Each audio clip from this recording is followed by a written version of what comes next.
Ce que je retiens de la défaite avec Francis, c'est que c'est qu'on n'est pas passé loin de la victoire déjà. Et ce que j'aime bien dire, c'est que je me rends bien compte que c'est ma première défaite et que la défaite me pique, que je suis un réel compétiteur. Oui, ça m'a apporté, alors au-delà de la défaite ou de la victoire, ou peu importe, déjà l'expérience de vivre cet événement, c'est quand même quelque chose. C'est très soutenu en termes d'émotion, surtout particulièrement contre Francis, c'était assez spécifique. Toute la charge émotionnelle, toutes les sollicitations médiatiques, etc., avec l'enjeu qui va avec, ça c'est de l'expérience, ça c'est pas négligeable d'être soumis à rude épreuve de cette manière-là.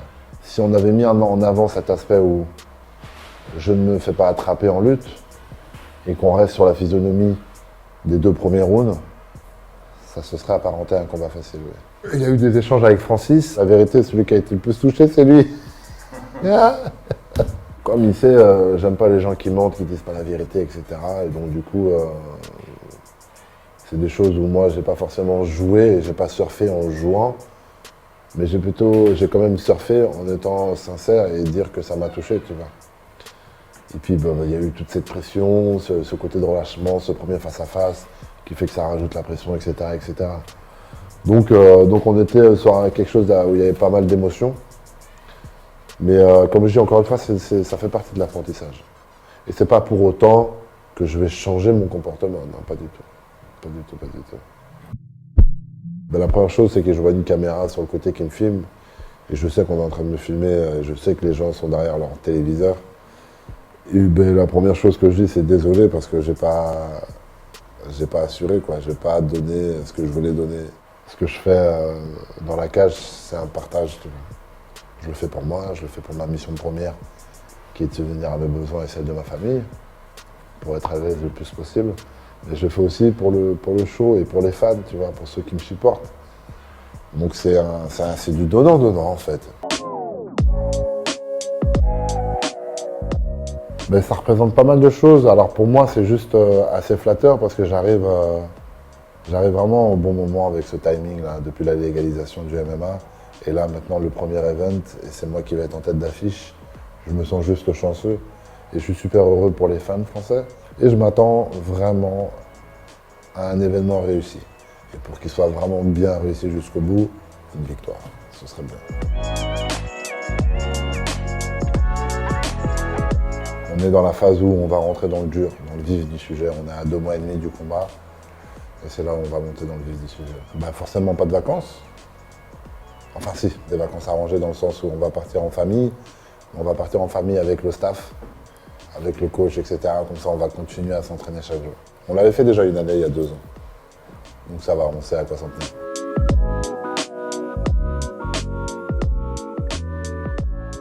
J'aurais aimé que ça se fasse tout de suite, oui. Parce qu'on était sur un combat très serré avec le champion pour le title. Et que j'aurais bien aimé avoir ma revanche, mais bon, je sais bien qu'il faut tourner un petit peu dans la catégorie. Et le fait que Francis ne soit pas opérationnel de suite, je pense qu'ils vont faire une ceinture intérimaire et je pense qu'ils vont la faire sans moi dans un premier temps. Qu'ils fassent donc du coup monter John Jones, qu'ils fassent Stipe, qu'ils fassent cette fameuse ceinture intérimaire et que moi j'arrive après, tu vois. Ça fait 3 combats pour atteindre le Saint Graal. Ça fait le combat de Tuivasa, l'éventuel combat si je gagne Tuivasa pour gagner le gagnant de du fameux combat. Je pense que le scénario c'est ça. Ouais. Un peu dommage par rapport au scénario que j'ai eu face à la vraie ceinture au champion. Mais après tout, je suis joueur et j'accepte, c'est pas un problème. La chance que j'ai sur ce genre de profil de gars, c'est que j'en ai déjà rencontré avant. Donc je sais un peu sur quel axe on va se positionner. Mais malgré tout, ça reste des gars qui restent très dangereux sur un coup. Une erreur serait fatale. La chance qu'on a, c'est qu'on a déjà eu 2 profils assez similaires comme Derrick Lewis et Jairzinho. Tai Tuivasa est encore un petit peu au-dessus, je trouve, techniquement, en termes de striking. Sur 3 coups, par exemple. Différent que Derrick Lewis, qui en a une très belle. Jairzinho qui joue un peu avec les jambes, un peu plus. Mais voilà, on est sur un profil qu'on connaît déjà. Et ça, c'est peut-être aussi quelque chose qui sera un bon avantage.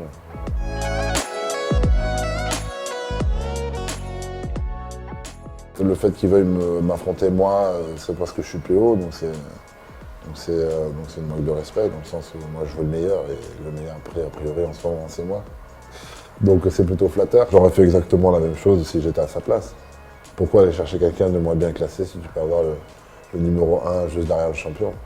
C'est tout à fait normal, c'est tout à fait logique.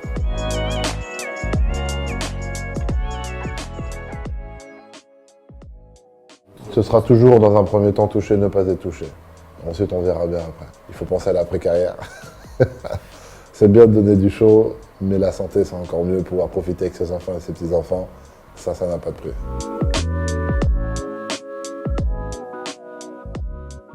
Complètement. C'est un de mes plus gros défauts, je pense d'ailleurs. Mais ça peut être un avantage parfois, tu vois. Parce que j'arrive souvent avec très peu de pression sur les combats, ce qui m'aide justement à être assez libéré. Certains vont venir avec plus de pression parce qu'ils sont trop au courant, ils sont trop là à se poser des questions qui sont l'inverse de moi et qui suis un peu Jean Foutiste, qui font que ça leur met un petit peu plus de pression. Ça leur met un peu plus de pression. Un avantage comme un inconvénient, c'est maintenant il faut savoir doser avec ça et il faut savoir assurer quand il faut.